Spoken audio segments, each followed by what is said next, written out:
Ladies and gentlemen, grab your drinks and popcorn. Today's feature is about to begin. Welcome to Celluloid Codswallop.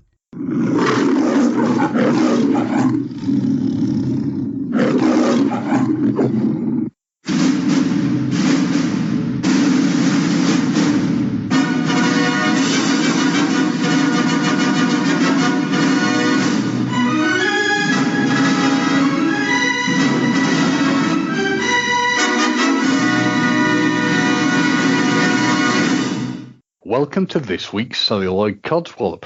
So it's going to be a bit different. I am not joined by my usual cohort of wonderful co-hosts because they're off doing other things. So this week I'm joined by a guest, and he's a wonderful guest. I couldn't ask for anyone better. He's an actor, he's a cosplayer, he's a voiceover artist, and very soon he may be doing one of his own podcasts. I give you Shaun. Hello, Shaun. How are you doing? Hello, James. I'm fine, thank you. Thank you for that great introduction. I'm doing well, surviving, and I'm looking forward to doing this podcast. Very much so. Now, I'm not going to lie to you, sweet, gentle listeners, salty tadpoles. This is the second go-round of doing this one due to weird technical glitches. But you know what they say? Second time lucky. Sometimes even third time lucky, but I reckon we can make this a wonderful Celluloid Codswallop. Now, for this choice of film, I kind of bowed to the guest, to the master, in the fact that Shaun got to choose this. So I'm going to let Shaun do the introduction of what we're discussing. Shaun, and before anything, we have had Shaun on before. He was a wonderful guest, did the Halloween episode with us from, I think, about a year or two ago, where we discussed all manner of crazy things like serial killers. And interestingly, we're in a criminal vein on this choice of film. So without me babbling on, Shaun? We are indeed. Yeah, tell us what we're discussing. Well, I was itching to do something about Batman the Animated Series, and I thought, how about we do 1993's Mask of the Phantasm, the animated series' first feature film. And I think it's safe to say that it's an absolute classic. So thank you for allowing me on to discuss this, James. Well, to be honest, I was champing at the bit, as they say, to do a review of this one. Yeah.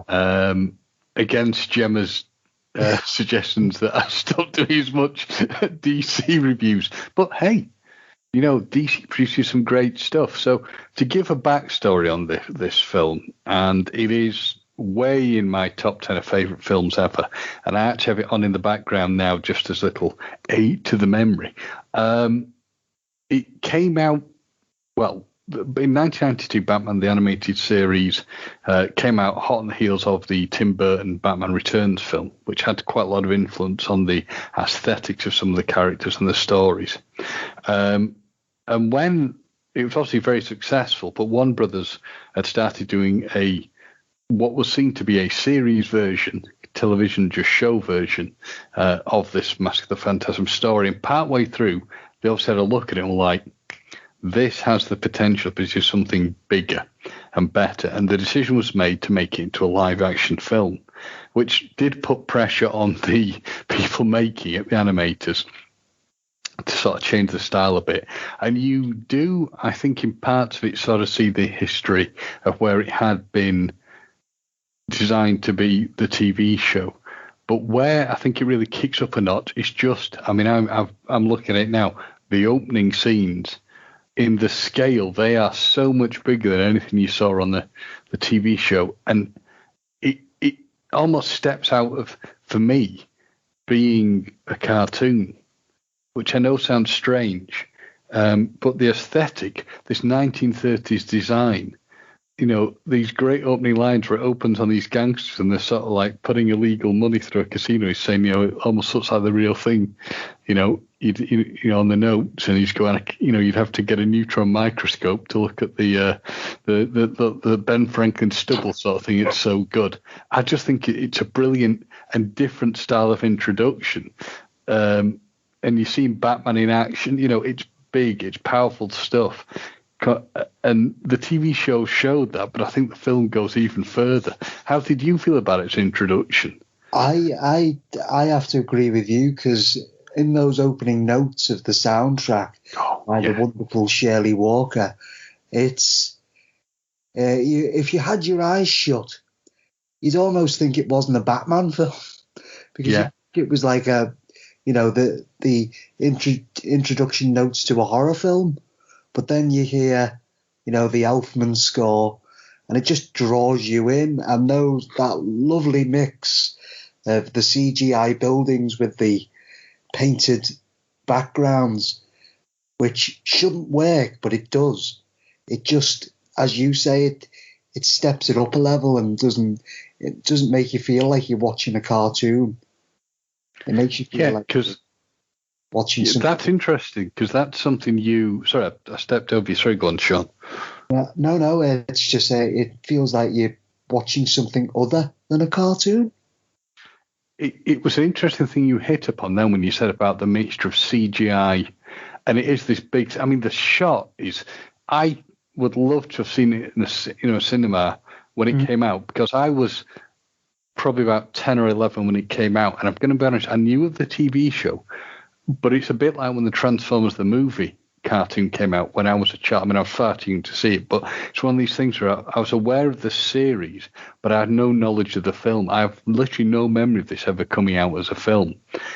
But when you watch it from the start, and you're right, this huge tracking shot going through buildings and going through what will be like the greenhouse on top of a huge apartment is on a computer, and it should not really meld into a cartoon, but by God, it works amazingly. And the way the film sort of moves itself then on to show you the bad guy of the piece, who strongly leans towards a character called the Reaper in the Batman Year 2 comic books, who is this, basically, the character looks like a Google, hence the Phantasm name, and like has a side, and that's taken it to a level of sort of violence.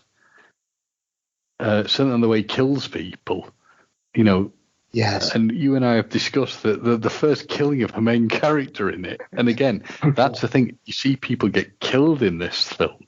Yeah. Heavily implied as well, like explicitly so. I mean, even in the opening shot, we get the gangsters having a meeting about money laundering, Ben Franklin stubble. As soon as they get into the nitty gritty, Batman bursts through the glass, and he has that wonderful scuffle where he just takes them out as he does. And then you get that great shot of Chucky Saw running out of the building into the multi-story car park, and then he meets up with this mysterious figure that is known as the Phantasm, but not in name in the movie itself. That's very true. I never thought of that, but it's very true. It's a completely unnamed protagonist villain. What I also love in this film, and I'm getting up to certain, looking at scenes, which is great, helping me in the background. It's like you see the characters in this film that are introduced. It primarily focuses on, we have Alfred and we have Bruce, who are our known characters. Yeah. But then the people we're introduced to following that, the big important people are there's Andrea, who is Bruce's love interest in this film, who was very amusingly named after Andrea Romano, who was the voiceover director for this film, and like the casting director. And it was partly because Kevin Conroy was saying they wanted to have the ability to have him sort of saying romantic, like, "Oh, Andrea," because it would crack her up during recording. Every time he says that name, he says it with such feeling, doesn't he? But what I also love with this film is that the characters we're introduced to push this forward are not established characters. With Andrea, we have Arthur, who's like the city councilman. And the people he goes from on this, it's a complete fresh story, and we get a really good, interesting look at Bruce Wayne in this film, because one of the scenes it cuts to, which to be fair makes me think a little bit, looking at it now, of the way we first were introduced to Bruce Wayne in the Batman '89 film, where there's a big party going on, people in dinner suits, which is how we're introduced to him here. And it's the playboy aspect, two women falling over him, sort of saying, you're all alone, let's get married. And a woman who I'm sure is voiced by Arlene Sorkin, who voiced Harley Quinn, Daft says to him, what about the I word? And engagement. I would. Engagement. But and then you see the other element where this woman sort of saying, Bruce Wayne basically will wine and dine. You think you're the most important person in the world, and then he just like dumps you, and then he gets wine thrown in his face. But we then get moved to Arthur Reeves, I think it is, isn't it? Who's the councilman, who says to him, he's primarily been introduced saying we've got to do something about Batman and take him down, but he's obviously a high player within Gotham, and he's sort of saying, you just seem to have no future with women. It's like you pick them until we hit he says until Andrea Bowman, this wonderful woman who turns out we've been introduced to Arthur knowing her in advance. A knife. Yeah, because he's that great comment of where you can stick it. I mean, these are things when he gives him a handkerchief to clean his face. These are things we would not generally expect in film focus on children. No, not when you're at such a young age, and I think I agree with you, James. Watching it back, there's a lot more mature themes in this film than anything else. And and after that scene, we get Bruce going into his study or his room, and it's completely dark, and it's dominated by this portrait of his parents. And I mean, I was going to say, do you think Bruce is a billionaire and saves money in parks? He never seems to light his house very much. Yeah. I think he lights the key parts where the party is, but everything else lights off, no power. Yeah. It's just like, well, since I've got windows here and people can see through, I'll put some lights on so they think it's a bit lively. But everything else, I just won't keep up with it. I don't need lights in my room. Lives in constant depressed darkness. Yeah. Well, it's a funny thing with darkness is a key theme in this film, which shows up frequently. And it's when he it's obviously dark, and I don't know if that's to reflect that the passing of his parents and the loss of his parents is a dark chapter. It could be that. It's an interesting thing that you just hit on the darkness, because the shift we get from that point, we go to a very sunny scene. Now, it's not exactly the happiest of places. It's him laying roses at his parents' grave, but we see Andrea for the first time. She's talking to her. She's talking to somebody. It's her mother's grave, and it's both of them when they were younger, and she's designed to be very beautiful, vivacious, red-headed lady. And she's sort of saying, she makes the comment on Bruce that he's this, cute guy, but he's moody.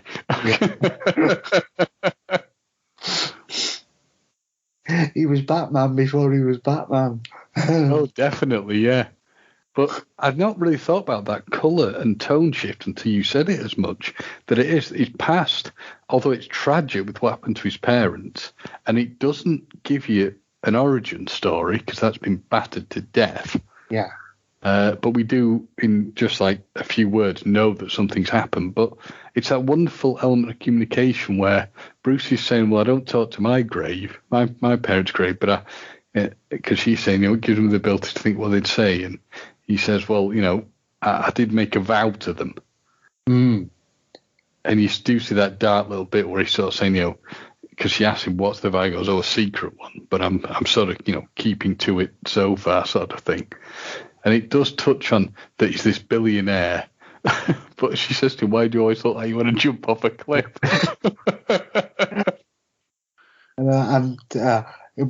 It wasn't me, Mother was asking. Which I just think is a great way of doing things. But again, it then changes to the weather's gone darker, it's moody, and as you said, it's that change to the darkness. Now, the scene we cut to there that I always love is the fact that we see Bruce on his first run as a vigilante. Yeah. And it's got a big leaning towards the Batman Year One story where he's got a ski mask on and he's going to fight people. But it doesn't quite go as as he has planned. But it's still a very good sort of action piece. How did you feel about that as the way it was sort of introduced to Bruce doing things? Because I like the fact he gives himself a pep talk, like, Bruce, here goes. Here goes nothing. I thought it was a great sort of, it was great to sow the seeds of Batman, because he's not fully that character yet. He's still learning. And it's great to see him in that position where he doesn't know what he's doing. He wants to stop this truck, from taking all of these boxes. And I love that line when he jumps down and goes, all right, hands up. And then one of the gangsters goes, oh, yeah, let's listen to Mr. Kung Fu. I mean, it's good. It's the way they do it. As I said, it's this great nod. He has like a sort of prototype utility belt on, but he launches himself right into the sort of chaos, into the thing, jumping onto a van, a huge articulated van sort of thing, and tries to stop them. And it goes past a squad car, and I am convinced that the cop in the squad car is a young Bullock. It's Harvey Bullock, yeah. Yeah. When he was starting out. Now, he's never named, but he's with an older driver, and he's I'm sure it's supposed to be younger Bullock, so it's obviously early on into his career. Now, the cop car crashes, but interesting, we see no aftermath of what happens to the cops, but, I like the fact you even have Bruce using, like, a hammer just to try and break the window and stop them.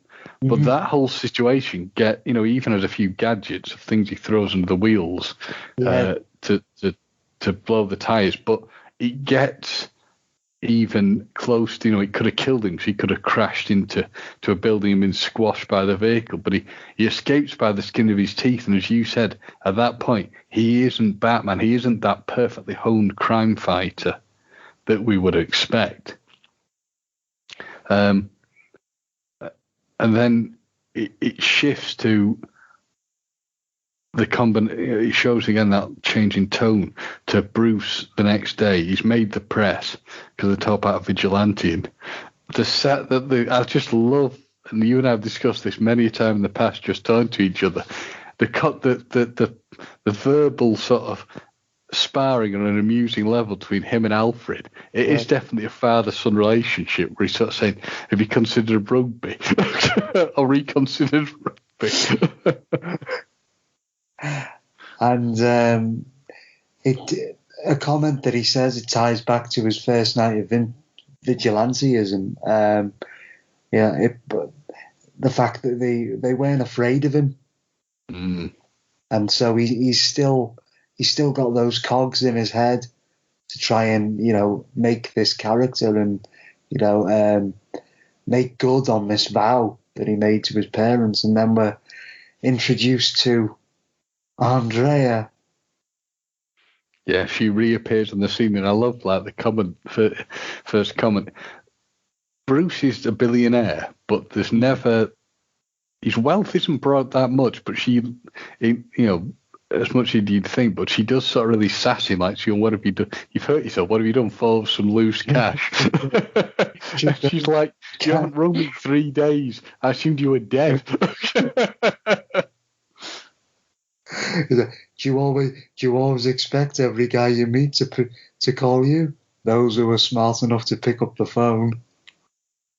And it's an element, and I think you touched on this when we last spoke, that she has a bit to being Bruce's equal, because they have, she pulls a self-defense move on him, and then they have a bit of a moment where she's sort of saying, oh, actually you actually do laugh, and I love that when it comes to like the scene of them kissing, they hit her with even though it's a cartoon, with a very much of, because the aesthetic of this film is the 30s. Yeah, the lovely shot of her eyes. Yes, and that's the lighting shot. And then, of course, you get Alfred coming out. He's going, right, okay, we need privacy. Goes back in with his tray of lemonade. And it's gone from the happy shot to this sad moment of Bruce is in his study or wherever it is, and he has to then go out because some drunk on the piano. Yeah, some drunk girls dancing. And I just love the fact that we see the ability that Bruce is, as much as he can put up the act of being happy, he's still desperately sad. But we also, within this film, see the big, and I know I keep banging on about this, but that tonal shift to something that isn't as childlike as you would expect in a cartoon film, because when Bronsky, who's one of the other gangsters, he's going to basically, quote unquote, pay his respects to. Yeah. It's a dark scene. It's a night. It's in the cinema, and the assumption amongst the gangsters is Batman's killed this guy. And when he goes to Sol's grave, he basically calls him a loser, doesn't he? It's not. There's no real respect there. He launches down a wreath with little or no respect, shall we say? Yeah, it's just it's another element of competition vanquished, isn't it? It's like. And then we get the Phantasm creeping up on this second gangster. And it's probably although you see the Phantasm introduced initially, it's a very short sort of flash at them. This is a bit more prolonged idea of what you're looking at, but the Phantasm always describes himself as, I am your angel of death. Yes. And I could see that if you were watching this at a certain age, this probably would be quite a scary scene to watch. The music as well, the background music, which is quite haunting. And the Phantasm has like wonderful skills, because Bronsky throws like it, because he loses the edge of like a pickaxe, because the Phantasm chops off. He throws it at the Phantasm, but somehow it can go through the Phantasm, which I'm going to be honest, even now, I've never been able to fully understand how that works. But, maybe it's a MacGuffin that we're not meant to know the answer to. It's, as they say, it's the mystery of Batman, isn't it? It's that mystery of this world that we don't need everything to be, chalked down as real and concrete. That's the escapism of Batman, I think. What did you make of the way they kill Bronsky, though? I mean, he lands in an open grave, for goodness sake. According to you, James, there was a bit more to that scene that they, probably wisely didn't put in, because I don't know if you'd lose viewers if you were to shut the grave over. Well, you do see what happens is the Phantasm pushes a large angel statue onto Bronsky, which kills him. So you sort of see coming forward to close the open grave. But as I understand it, there were plans at one point to actually see him being killed and crushed. And let's be honest, I mean, I now would welcome that, to see the visual, to see the impact. But as they do say, less is more, and I think it will probably scare the bejesus out of children. But then we cut to the impact that she's having on the world of crime, because we probably never ever really think about the things that would impact upon the criminals. But we see Sal Valestra, Yes. who is probably the greatest advertisement ever to not smoke. With his oxygen tank. Yes, and that's he's reading the paper, isn't he? Mm-hmm. And he's saying like, oh God, another one of his crew's been offed, which then he has a bit of a panic attack, doesn't he? Yeah, which leaves him needing oxygen. And then he goes, he has a meeting with. Well, you've gone ahead of yourself, but sorry, no. Well, go on. Sorry, Sean. Did you mean Sal or the people having the meeting? Sal pulls the councilman aside, doesn't he? Well, he does at one, going a bit ahead, but like the councilman, there's obviously this concern that Batman is murdering people, so the councilman is saying to the police, we've got to stop him. He's killing people, basically. And interested, Jim Gordon says, I'm going to have no part of this. He walks out. Batman's side, isn't he? To be honest, Jim Gordon. As I said to you once in the past, I'm not sure Jim Gordon would still have his job if he decided to not pursue this. Then we get that gangster's been offed. We get Balestra panicking, and then do we get a scene with? We get a scene where Bruce, Batman's already been doing detective work. He's been looking at things, and he's back in the graveyard. Yeah.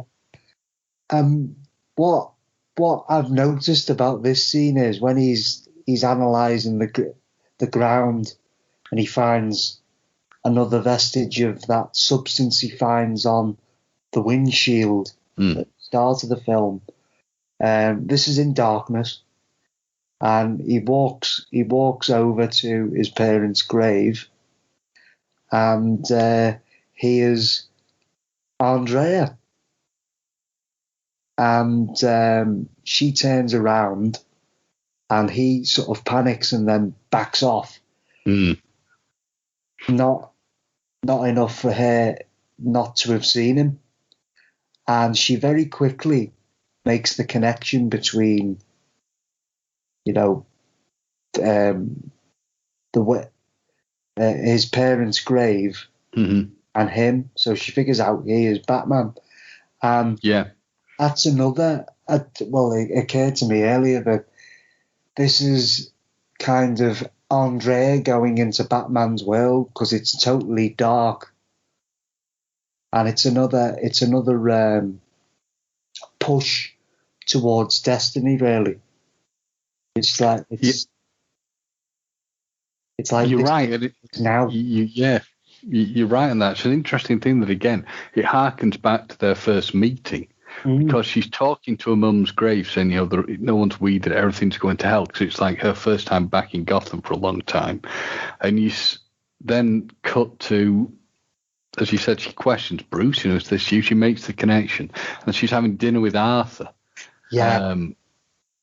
Which is, the shot when you cut out of that, because it mixes between her and Arthur talking and Batman watching them. He looks from on the opposite side of that building. They've drawn him like a gargoyle. Yeah. And he's got that sort of sallow expression. Well, certainly because you see this brilliant reflection where they've drawn it, like a reflection of the image in the binoculars, and Arthur and Andrea hold hands, and you see Bruce sort of grimace watching this. But again, it's that, and it's always that change between. I know Batman is a creature of the darkness and whatnot, but when he's Batman and things are, and I know he operates at night, but when he's Batman and he's observing things, it's dark and grim, and it goes straight again back to him having a flashback of him and Andrea when they were saying the 20s or younger, at the World of Tomorrow Gotham Fair, and even says a bright tomorrow filled with hope and promise from all mankind is what the voiceover says, and it's all based on like the 1930s World Fair. And visually, it's like stunning stuff. They even have like a version of the Spruce Goose, the Howard Hughes created aircraft, and it's it's this idea that they're looking at what things could be, and there's hope, and there's happiness ahead of them. And it's at the start of that scene, you see the hands joined together of Arthur and Andrea. She says like, "Oh, what things could have been." Yeah. How different things could have been. And then it flashes to the World Fair. And then we get Andrea and Bruce, exploring it, going on the go-kart. And it's in every sense of the word idyllic. It literally is what could have been. And we also get a glimpse of the Batmobile, don't we? Which we do, because he's like really taken by it. And she's saying, "What are you thinking of?" And he's future sort of generic, the generic sort of thing. And again, it's the glimpse of happiness, because like Andrea goes back to the car being driven by Alfred. Yes. But obviously we're both in, and she's saying, "My dad wants to meet you," and Bruce is like, "Okay, we can do that." And he's like, what am I doing? This wasn't like the plan. He's like to Alfred. But it's that push of what could happen. But when we then get to see, it's Carl Bowman, isn't it, meeting Bruce? He's very nice. He's avuncular. He's friendly. And what I also love with this film, and it's something you and I had discussed previously, is the fact that they got a hell of a caliber of people to voice this film. And this is not belittling voice actors, because they are wonderful, very, very talented people, but they didn't sort of draw from an obvious pool of voice actors. They got like Stacey Keach voicing, Carl. They had Diana Delaney voicing Andrea. Hart Bochner is voicing characters in it. It's one hell of. I think Hart Bochner, if I remember, voices Arthur Reeves in this. These are pretty big actors that you're going to get hold of to do things. And I just think it was great the way they sort of all worked and meshed. And again, you're seeing how everybody intertwines in this as well in this scene. Worked, didn't it? Every voice was just perfect for the character they were playing. It meshed very well, I thought. But it's also great when you come to the flashback scene, how you are seeing. You've got, Dad, Andrea, and then it's all going so well. Arthur Reeves is in there as like an assistant, and then who should walk in but a young Salva Lestra. Still on the cigarettes with a moustache. Well, I think yes, and smoking cigars. But we also get to see Bruce trying to be the good guy again, because this man he's about to get robbed by a motorcycle gang, and you see him stepping in as himself, and it frankly goes horribly wrong, doesn't it? Horribly wrong. That's another thing that's pushing him towards his destiny, really. Where he feels a compulsion, to defend someone else, and Andrea's like, "No, leave it," and he's like, "No, I've got to do something." And when he does that kung fu kick and kicks the motorcyclist in the face, it's almost a superhuman reaction, isn't it? It's like the Batman is him. Doesn't matter about the costume. It's like it's that side of him that's itching to get out, because he feels that sense of purpose. And things aren't going too badly in the fight. You seem like jump onto the bike, manage to punch a guy in the face, but it starts going wrong for him because he's still got somebody he's got to care about and someone who's concerned about him, which is Andrea, and it breaks him from the fight, and he gets hit with a baseball bat and damaged, and can't continue. Just to give credit, the other two wonderful people playing sort of main parts in this are Abe Vigoda and Ephraim Zimbalist Jr. Abe Vigoda, was through one hell of an actor, as was Ephraim Zimbalist Jr. I cannot fault either. I mean, phenomenal actors, but not people you would ever have equated. And to be fair, it's the same thing with Kevin Conroy. These were never people you originally would have equated with voiceover work, but by God, they are something to be reckoned with.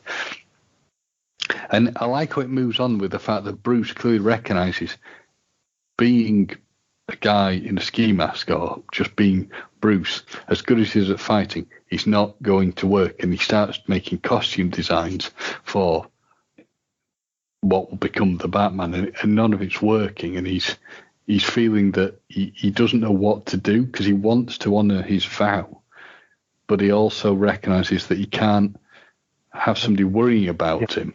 Yeah, if he's a vigilante. Which I suppose that's every hero's dilemma, isn't it? And it's also the fact that Andrea is, she's rung up waiting to speak to him. Bruce is sort of saying, I don't know what to do. Yeah. And that's a very powerful scene, but it then cuts to him going to his parents' grave. And I mean, this is, to me, this is powerful. Amazing to observe. Where he's begging his parents, at their grave. I didn't expect to be happy. I didn't see any of this was going to happen. Someone else can deal with this, surely. And it is just something to watch. I love that line when he's hugging the grave, the rain's washing down on his face, and he says, "Please, I need it to be different now." Yeah, God. Please tell me it's okay. And then we get Andrea moving to the back of him. She says, maybe they sent me. It's like, it is one hell of it's a very emotional, powerful scene to observe. And you've also got to wonder, did Alfred tell her where to go to find Bruce, or did she simply make the decision herself? Did she know him well enough? And then we come from that memory just to the reminiscence that Bruce has had to. We cut back to Alfred watching things, but there's a slight bit of levity at least after this, where Arthur Reeves is walking along and Sal Valestra's comes past the car and he's like, "Get it." He's an old man now. He's out of his oxygen cylinder. He's in a hell of a state. He's all hunched up and does not at all look well. And then, we get him saying, "Oh, the Batman's gone nuts. He's killing off everyone." And Arthur's a bit like, "Well, I don't know. What can we do?" Yeah, you can get police protection. And he's like, are you kidding me? He's a freak. He'll crucify us. Crucify me. And then we see that Sal goes to a very dilapidated World's Fair to meet. Just prior to that, an interesting little nod when you're watching this film is when Bruce is trying. He's in the Batcave and he's trying to work out, what's going on with this, and it comes with O'Neill. The O'Neill Funding Corp and the Adams Tool and Douch, and nods to two people who were heavily involved with the creation of Batman. But that's when he works out that Sal Valestra's involved in things. But my God, the thing where Alfred's saying to him, "Well, I assume that how does this, she's back. How does this bode for your alter ego? Will you be seeing her?" And he's like, "You think you know everything about me, don't you?" So the great line of, "I diapered your bottom, sir. I bloody well ought to." I just love the way he says bloody. I bloody well ought to. Because again, you don't expect, that type of language to be in that film, or that British expression, really. And yeah, that's a great scene. That.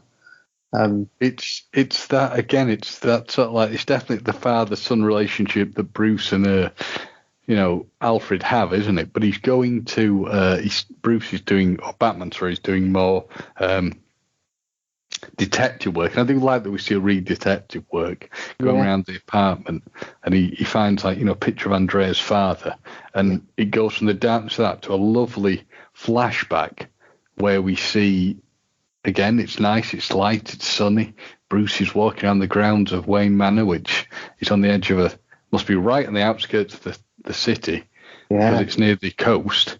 And he basically asks Andrea to marry him. And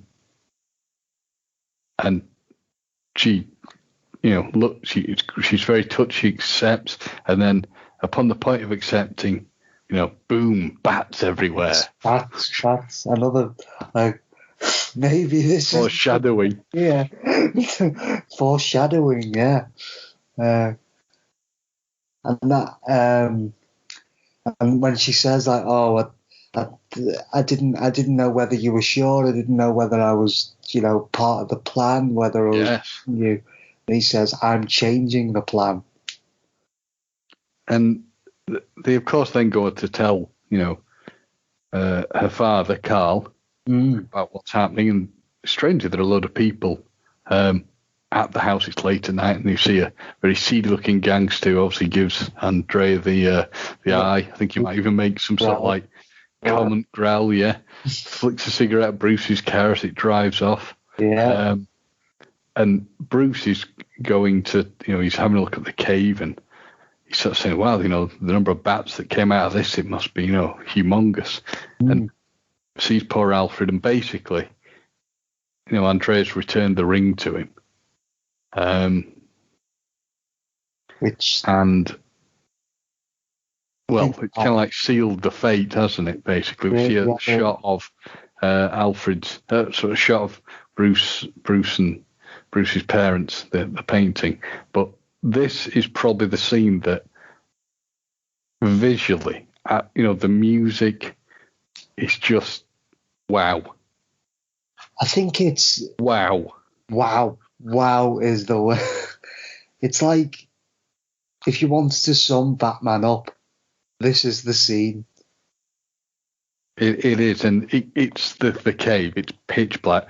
We can see some, Bruce is putting on the belt, and he's literally in complete shadow. Yeah. All you can see is outline, and he puts his hand out to be handed, the cowl to put on. And I love the sound it makes, when it makes when he slips it on, and it just goes. Yeah. And it's the way of it's handed to him by Alfred. He pulls it on, but it's the moment when he turned round, and I've got it in front of me right now, and Alfred's eyes just go wide, and Bruce's eyes under the cowl go to slits, and it's that comment of when Alfred's going, my God, and you see the NC Bruce. Well, as you put it, he's not walking, he's gliding. Yeah, it's just. And then I swear, I have that scene in my head from when I probably first saw this, when I was about 4, and that stuck with me. I think it's stuck with every Batman fan. And it's also the thing that I always feel that when you're looking at that iteration of the costume, it's going to be the whole black and grey look. Yeah. None of the blue and the oval thing. It will be that whole really dark look, which again got slightly revisited in the Batman, the new animated series that continued.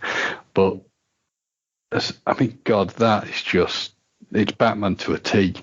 But then it cuts to the thing you highlighted on earlier, which was Sal going to the now very dilapidated World's Fair, Gotham World's Fair, and it tells you how bad things are at this point, because we're talking about high-level gangsters here who are getting offed.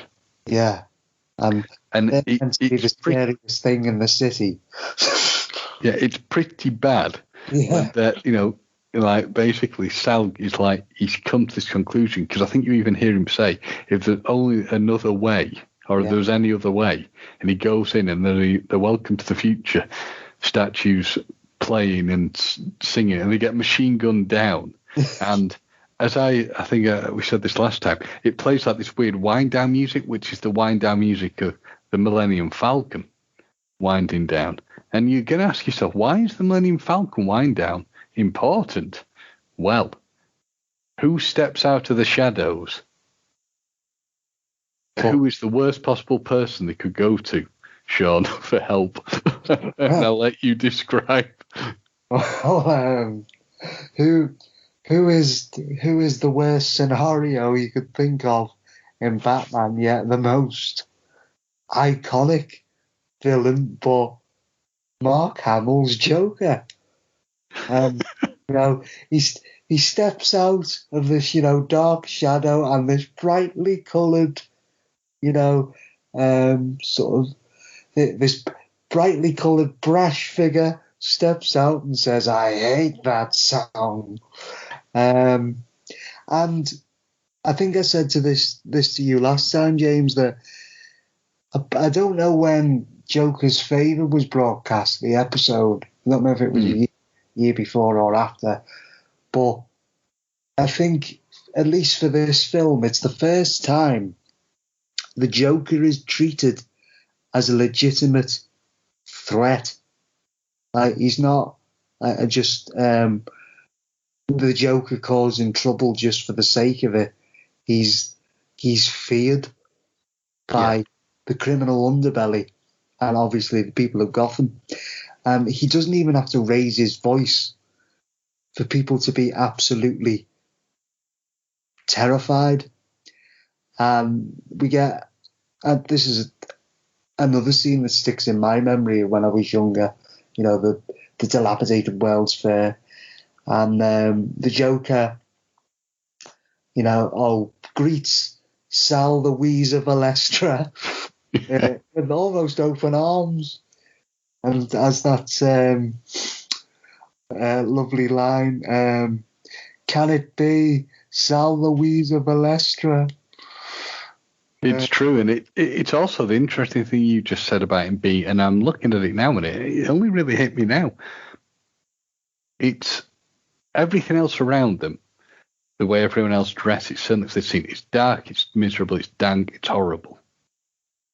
And the only palette of real colour is the Joker.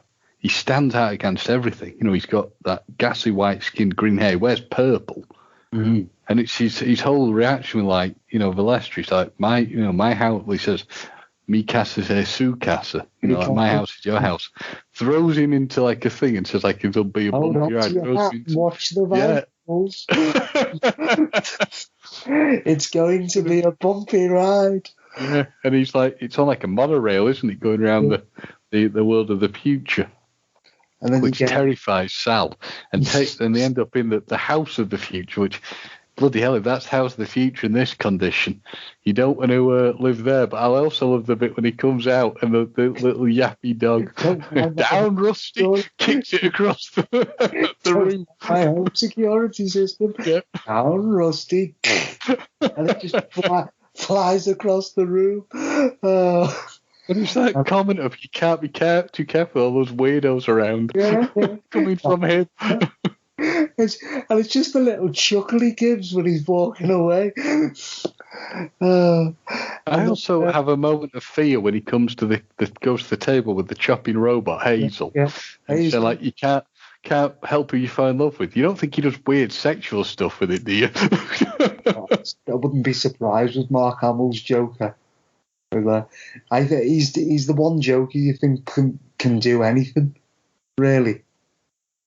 It's also interesting, going back to what you said, that he's treated as a threat. But what I also find very, very interesting in this is he's completely alone. So he has no weird hench people. He has no Harley Quinn, no hyenas sort of thing. And all the gangsters have got, like, backup. The Joker doesn't need anything because he just lives on his reputation alone. Because no one knows who he is. No one knows how he operates or why he operates. You think, like, how long has the Joker been in the shadows watching Sal, watching all these gangsters get offed? And obviously, he knows, like, Sal was going to come and see him. Yeah, because he's saying, like, because Sal's saying to him, you know, everyone's getting off by the Batman. And, like, it really tickles the Joker's saying, I've been seeing Guano Man's, like, you know, wound tighter than whatever. So I think, would it be great if finally driven him off the end? And he loves the fact that he could have done it. He could have made Batman go crazy and start killing people. And it's this, I love the foreshadowing bit when Sal starts saying to him, Batman's knocking us off. And he's the only, and again, it's the point you were sort of saying how dangerous the Joker is, because he says, you're the only one who can take him down. And he's willing to give me $5 million up front and whatever else. I mean, it's like whatever else you want to kill him. It's that bad, isn't it, that you go to the Joker and the Joker's like, well, I'm a pest control. He's disinterested. But it's, and it's in front of me now, that line of where Sal says to him, and it's foreshadowing for this film. Not going to spoil, it's just foreshadowing for the film. He says, think you fool. Once he gets me, how long will it be till he gets you? Yeah. And and he says to him, you know what I'm talking about. Your hands are just as dirty, perhaps even dirtier, and grabs him by the lapels. It's the only time we see Sal suddenly, the adrenaline rush of the fear and the anger, but mainly fear Sal is feeling, is where you see him the money goes to the side, he's not wheezing, he just grabs him, doesn't he, in like panic. Yeah, and then you get that lovely shot of the Joker's face contorting into this snarl for like 2 seconds, and you think, oh, because the background goes red, because he's red, and he's like, don't touch me, old man. Yeah. I don't know where you've been. Because it's sort of like the Joker's got, I'm thinking too deeply into this, but that's how good the film is. The Joker's got an inner darkness in him, because all he is darkness. Yeah. Now he's this colourful character, but he's a coiled spring. He just does things because he can, really. But after that, he says, "Oh, of course, Sal, I'll help you. Nothing's too good for my pal Sal." And then he gives him a little smile. Yeah. And then we know what happened, but it's and then we obviously cut to Andrea. She's had her dinner with Arthur. Yeah. But she goes back into the apartment and obviously can sense there's somebody waiting for her. So she gives Arthur a kiss to get rid of him. So I'm going to have a hard day. And then it's the conversation between Batman, who's there, and she's clearly she gives her that she knows it's Bruce, and he's asking for information about her, about what's going on with her father, and she's going, I know nothing, sort of thing. She went, well, that's not what you told Arthur. And she said, oh, did you bug me? She went, no, I can read lips. Like, I like the cape, I'm not sure about the mask. Oh, yeah. But what a bit when she sort of says, get out, and he goes, you're still following your dad's orders. And she says, the only one who I can see being controlled by the parents is you. I mean, that's biting, and it hits him, doesn't it? You can see, like, slightly withdraws himself backwards, in shock from that. And the scene that she's having a drink. Sorry, what were you saying? He's not having an easy time because Alfred's biting at him, and then he's got air biting at him, so he's a bit like, oh. I think it's more that she's emotionally hit him, and you see it when she seems strong, but when he goes, she breaks down. Yeah. And that's another thing, because it can be quite. Obviously, it's for a family audience, so with the tones that this film gives, adults and young people and children can enjoy it equally, I feel. I wouldn't show it for anybody too young, but I do like when you suddenly see the Phantasm reappear and he goes to Sal Valestra's apartment to kill him, and it's like he's dead. The joke just kills with this huge grin. There's like a video camera. He's going, "Oh, you're not the Batman." It's like, oh, look. Oh, well, looks like your face is going to be all over the news. Not to mention your head and your spleen.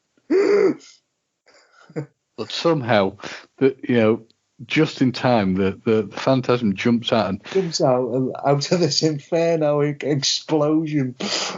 And then Alfred's right, God, that'd be a change. Batman's, in the Batwing, and he goes after the Phantasm, who sounds strangely familiar vocally to someone we may have already seen in the film. But the Phantasm said, "Stay away, this isn't your fight, it's nothing to do with you." And he goes, "We've got to stop, it's madness." Police are phoning him. And this gets pretty hairy, doesn't it? Because he's hiding in a building where there are a load of gas canisters that the police shoot and explode. And the police are basically going to get the Batman to arrest him. And he takes off his mask and he's completely exposed, isn't he? Through he ties it's like a hobby horse sort of thing or something. And it goes up to one of the helicopters that gets destroyed, and Batman manages to make his escape. He's still being chased by the police. And as you once said, you think someone might recognise the back of his head. So if Bruce is this well-known billionaire, you might twig. You might do. But seemingly they didn't, because you got policemen chasing him down this alleyway. He goes over the fence, doesn't he? Like, you'd think this guy with a torch, even though it was dark, would go, that looks a bit like... No, it couldn't be. But obviously that's why he's got the Playboy image. That's true. But he's very lucky, because as he leaps the fence, who's there to save him? But Andre. And you'd get to see a very peed off Bullock, because he's the only one who's been willing to run this thing, sweating and looking exhausted because he's not been able to catch Batman. But Andrea, by God, she's turned up in the nick of time. She saves Bruce, and she's back at the back at Wayne Manor. Wayne Manor with him, yeah. And she's basically sort of saying, she gives him a picture of all the family together. Yeah. Not the family, sorry, it's a dad, Carl, isn't it? And all the firm that he was with. Well, yeah, the firm, basically, a bunch of gangsters. And she's saying, well, the world's greatest detective had finally worked it out. And it cuts to the night of when Bruce had dropped off after she'd accepted his engagement. And it's all the gangsters with her dad. And I forgot that they put her in a chokehold, basically, don't they? Because with an arm behind her back, and threatening her, and it's basically that he owes them a load of money, and he's saying, "I will get the money to you tomorrow." And he goes, "You've got until tomorrow. That's it. Anything else happens, we'll kill them." And what's interesting is the people looking at it who, so you've got Valestra, who's now dead, but the underling who holds her in a lock is is Bronsky. So all the gangsters are all working together and must have split off to become more powerful. Yeah. In the future. They all connection. Yeah. A definite one. But Carl starts saying, we're going to have to go. We've got no other way out of this. We're going to have to leave. And she even says, Bruce has asked me to marry him. I've accepted. He goes, nope, we're going to have to go. And I highlighted this last time when I was speaking to you. She's engaged to a billionaire. Asking for money. Yeah. Yeah. I'm sure you'd be able to get the loan off him, and you wouldn't have to go on the lam and run the risk of being killed. like Bruce, because obviously her father must have heard that he's a billionaire, a bloody zillionaire, like Wayne Enterprises. He's like, oh no, we can't bother him, we've got to go. And they go on the run, and don't they? And do we get a shot of the car pulling away? You see them running away, but then when it cuts to the present, Bruce is smooching again with Andrea, which Alfred wanders in on and has to leave. But now this is the thing that's interesting. It's heavily implied that, well, it's not heavily implied. It's quite obvious that Bruce and Andrea have spent the night together. Not something you would expect in a cartoon. No. You see the morning after shot of them, and she's sat out in his shirt, I suspect, or something like that. And I think I was saying to you, there's coffee there, and Dana Delaney herself said, if only I look that good in the morning. Just sunning herself by the waves. And it's all going well. It's all going so well. Yeah. It's like the house of the future. It is literally the house of the future. And then, we get Bruce saying goodbye to Andrea, saying, have a lovely day at work. And then we get a scene with Bruce looking over the picture of Andrea's father and Andrea, Carl in his firm, and Alfred comes to his shoulder and says, something wrong, sir? And then Bruce looks again at this photo and sees as a horrific realization. Well, he's not entirely sure, is he, at first? Because you see a younger gangster there, and he's going, I'm not quite sure. And he draws on the picture with a red pencil. And he's like, oh, no. Oh, no. Literally, oh, no. Yeah. And it's kind of like what the flashbacks do throughout the film, but this is in the present. And that act of him drawing, the lips on the photo, it kind of solidifies his future in a way. I was looking at it earlier, thinking it's kind of like it solidifies is what he's got to do. We've got Alfred and Bruce, and he's just bid farewell to Andrea, and he's looking over this photograph, isn't he? And it's the moment of real realization, isn't it? The hits on, because as we said, he picks up a red pencil, draws a smiley face on one of them. He's like, oh no.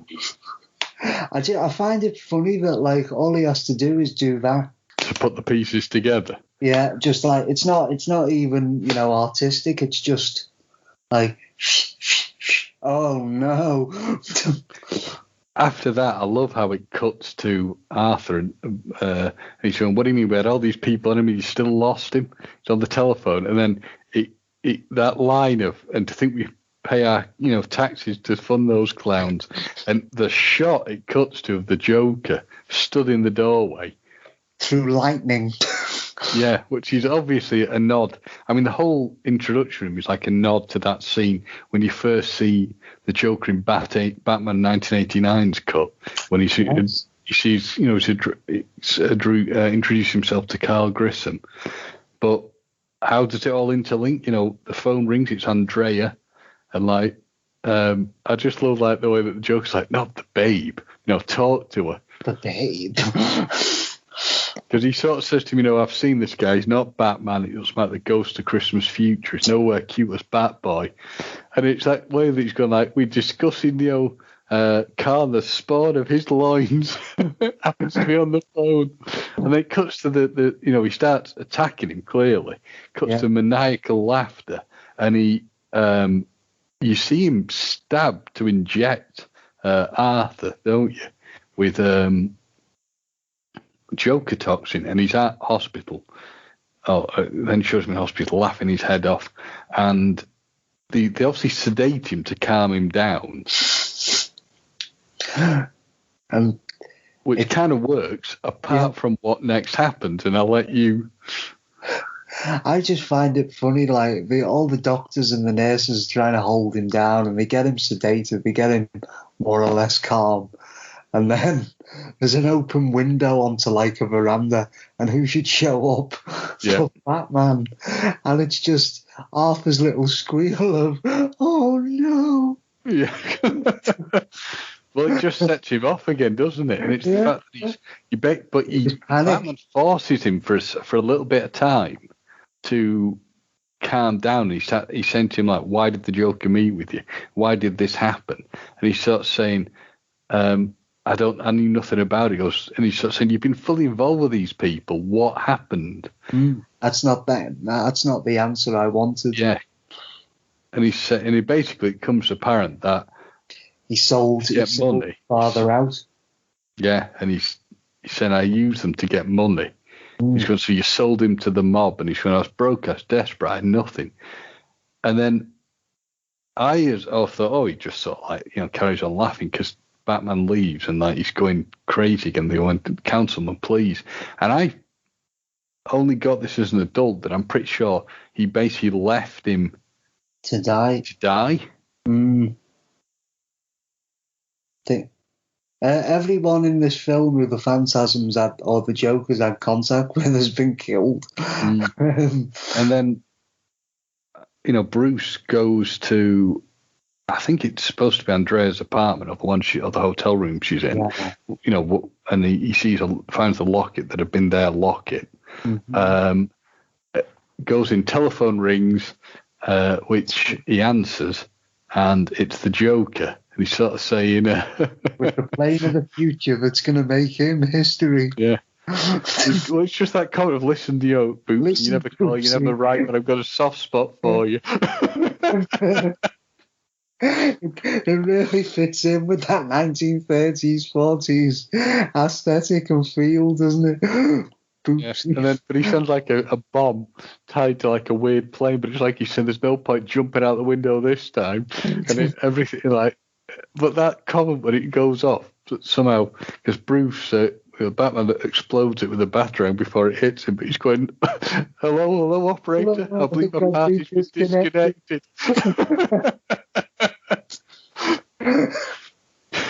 It cracks me up.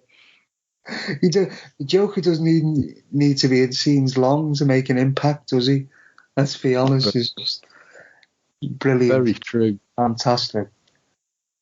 But it then cuts to Andrea and she's back, and the whole thing revolves around the Gotham World's Fair, but she has the flashback to turning up at wherever it was she lived with her dad. Yeah.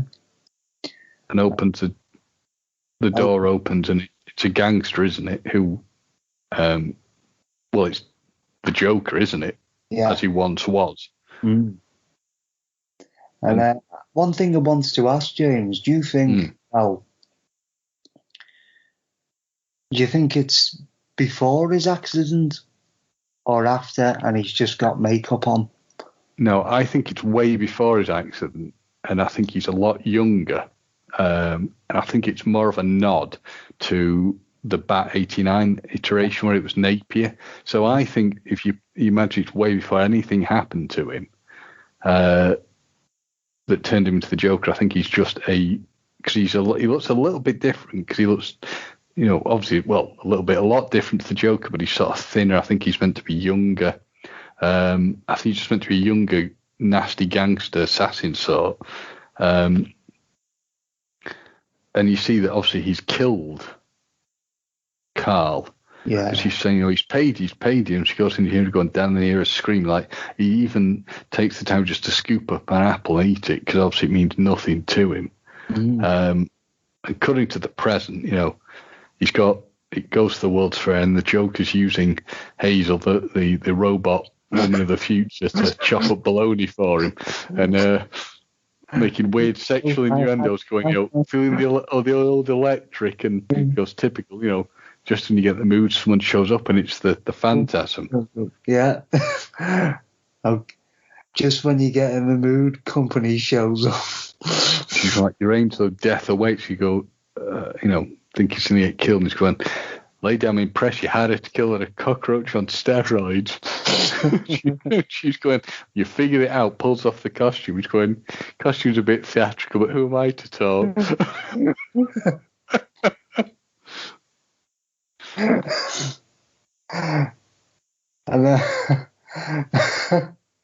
And then we get a bit of a scuffle with Andrea and the Joker. Well, it's also the fact that she tries to use the smoke, and it has an impact, but he's going, I can blow smoke too, and hits her with acid, which melts off a blooming side arm thing. Yeah, jeez. It's probably quite a violent fight, because she knees him in the groin, which means he can't fight, and then he turns Hazel, the robot, on her to fight her. Yeah, it's quite with a kitchen knife. Yeah, it's quite a thing. And while the fight's going on, he even whacks with the bologna's away fighting when he jumps out. I was going to make a comment about that, but I won't.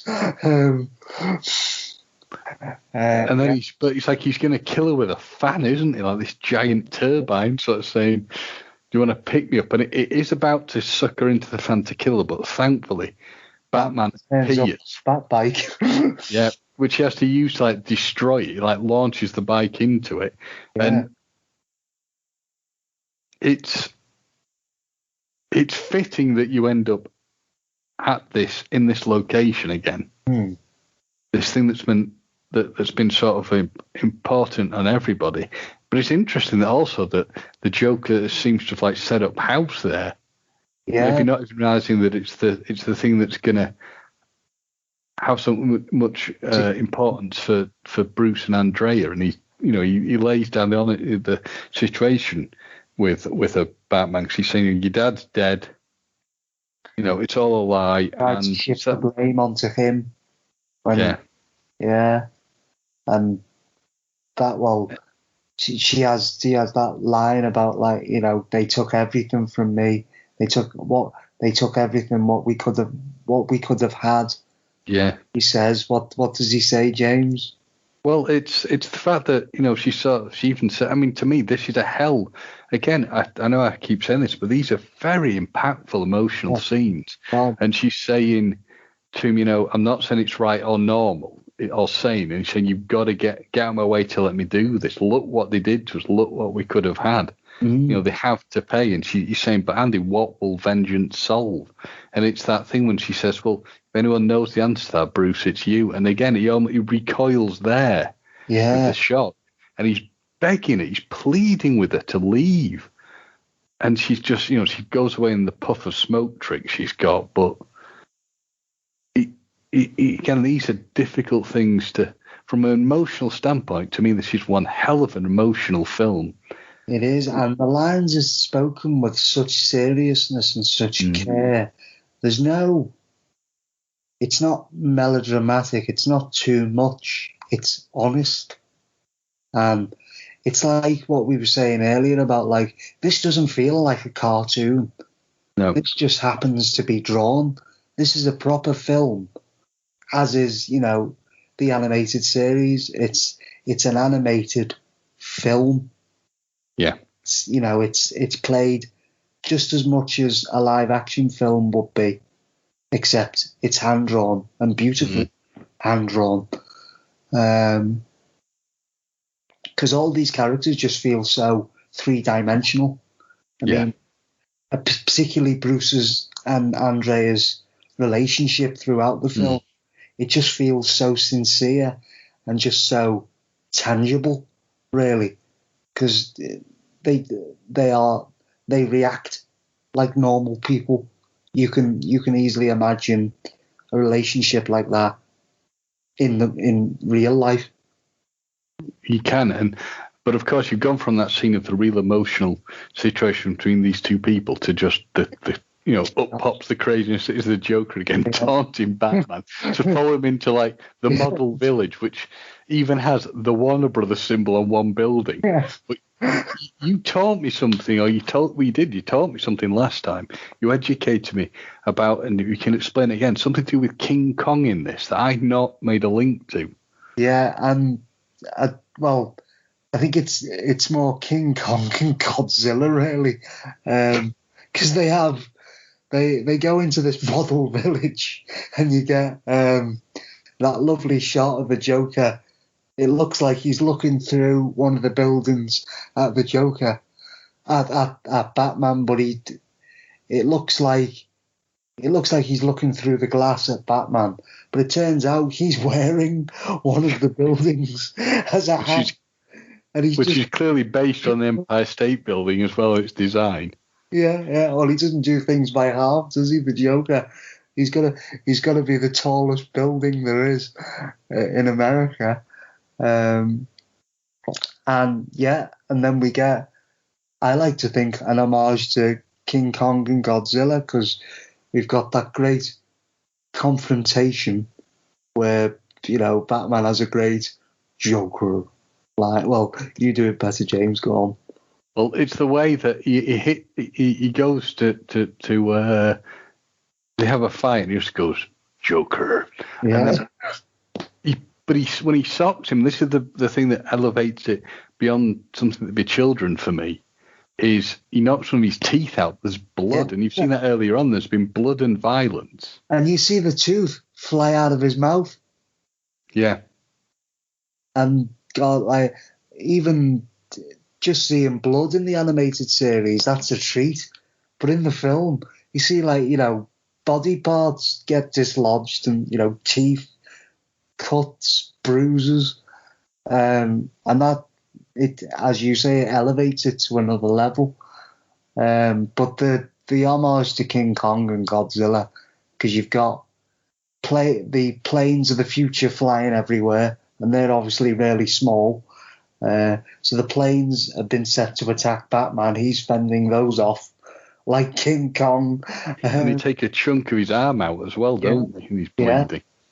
I just made that connection when I was watching it. I was like, this is like King Kong. And hang on a minute, that's a Warner Brothers property, isn't it? And it's also interesting how, like, the Joker jumps on top of a train, which he sort of like rides as almost like a skateboard thing.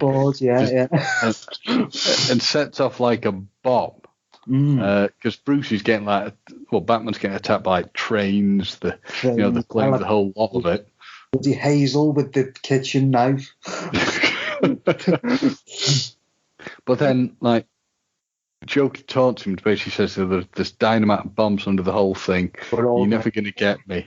You're going to die. We're all, and he gets a jetpack to get out, and somehow Batman runs up the side of like a giant collapsing rocket and manages to jump onto him in the jetpack, and he's sort of to weigh him down. He's going, and it's that moment you realise Batman will, to stop the Joker, he'll do whatever he has to. Because he's saying, you don't know when to quit, do you? He's saying, you idiot, let me go. We're both going to die. And he says, if that's what it takes. Yeah, he's not fooling around anymore. It's like if it means getting rid of the Joker, then he's willing to sacrifice himself just to stop him. But of course, they both land very awkward. But Andrea reappears and grabs the Joker. And punches him, saying, get out of him. Yeah. And it's just that sad moment when he's saying, to Andrea, you've got to go. And she goes, no way, this ends tonight. And she's sort of saying, goodbye, my love. And then everything, explodes and leads to one of the best Joker laughs in history. Well, because he's so insane, isn't it? That you don't get. Just like everything's going to pot, everything's blown up, and it's everything he's ever wanted, and he just expresses that in a big laugh. And then Andrea, or the Phantasm, or the phantasmic Andrea, takes the Joker away, seemingly in a puff of smoke. And as everything explodes, thankfully, or luckily, depends how you look at it, Bruce ends in the sewer. Is that good or bad? Well, it's kept him alive. Yeah. When in doubt, jump in the sewer. And send him out to, like, I don't know, see the lock or something, everything's exploding. And then to impress the emotional impacts of part of this film, as I know I keep saying it, but, when Alfred, he's sat and in the back cave, he's taking the calf and he's saying to Alfred, I couldn't save her. And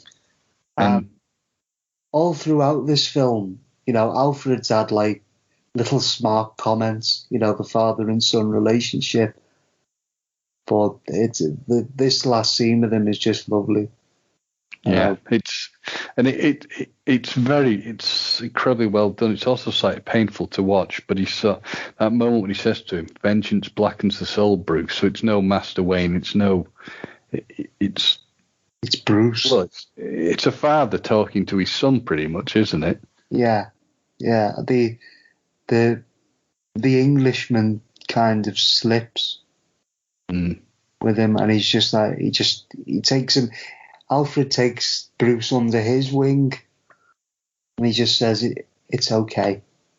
Yeah, because he takes him by the, puts his hands on his shoulder, and he starts saying, I always fear you become that which you fought against. And I thank heaven that every night that doesn't happen. But Andrea fell into that pit years ago, and wow, the emotional hit of that. He could stop her.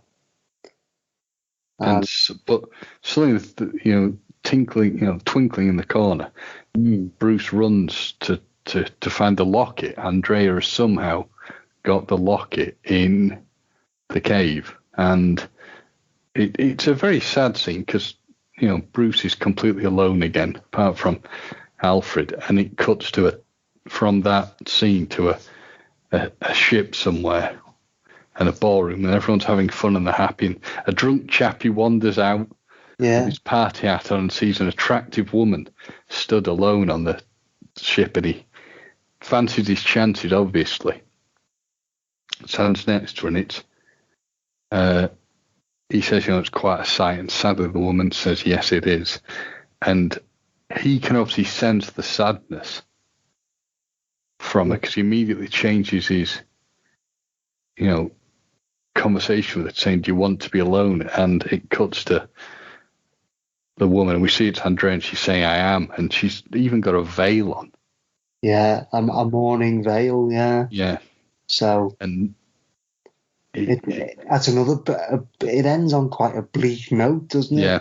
And that side of the story, it's not, there's no hope at all for her.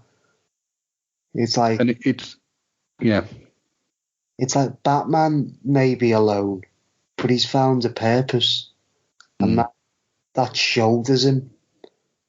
But because she went out to seek purely vengeance, because she felt it was unfair, she's ended up with nothing. No one's supporting her. It's true, and it's interesting also when you watch it that she has got her head bowed in grief, and when you cut to Batman, his head bowed in the same way, and then it cuts to him having to, the bat signal's gone off, and he does the grappling, and he goes off to fight crime again, and it cuts to fades to black, and it's the music usage in this film is just beyond to me. It's phenomenally good, and the soundtrack was something I'd sought for many years and couldn't get. And I remember when I first saw this, it then goes to you have the very atmospheric work of that Shirley Walker's composed, and it cuts to a sort of poppy song called I Never Even Told You. And initially, I remember saying this to you last time, I never thought that it was particularly good, but when you listen to the actual lyrics of the song, you realise that it fits the film like a glove. And the music, I really like it now. And it was actually done by Tia Carrera, who worked on the Wayne's World films. Oh. Who played his girlfriend in it, and she's a phenomenally good singer. But as I said, it took me a while to come to this film. I never sort of really, I think, became aware of it until I was in sort of my mid-teens when I saw it on TV, and I just thought, wow, this is a very well put together film. So the question I would always ask is, what would you give this out of 5, Shaun? Out of 5, I would give it a 4.5. Ooh, so why a 4.5? What would you do better? Is there anything you could, in fact, think they could do better for that 0.5 that you feel it is slightly lacking? Yeah.